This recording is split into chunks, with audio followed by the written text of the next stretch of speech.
কেমন আছো সবাই? আশা করি তোমরা সবাই ভালো আছো। আর আমি আর আমার মেয়ে খুবই ভালো আছি। তো দেখতে দেখতে আমার মেয়ের 5 মাস কমপ্লিট হয়ে গেল। ওই ছোট থেকে শুরু করে 1 পা 2 পা করে এগিয়ে আজ 5 মাস আমার মেয়ের হয়ে গেল। তো আজকে আমি মা হাজরা কালীর কাছে এসেছি ওকে জল খাওয়াতে। তো এই মায়ের কাছে যে মনস্কামনা করবে সেটা নিশ্চয়ই পূরণ হবে। আর দেখো আমার মেয়েও খুব খুশি এখানে। আমার মেয়ের মুখটা দেখেছো তো? কি কিউট না? তো যাই হোক, আমার মেয়ে আজকে জল খাবে মা হাজরা কালীর কাছে। আর ওর মুখটা দেখো জল খাওয়ার আগে কেমন লাগছে। ওর বাবা আর আমি দুজন মিলে এসেছি ওকে জল খাওয়াতে।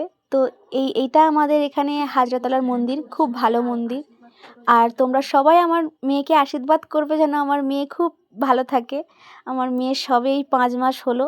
তো আমার মেয়ের আস্তে আস্তে বড় হওয়াটা আমি সব কিছুই আপনাদের কাছে শেয়ার করব। তো তোমরা সবাই ভালো থেকো।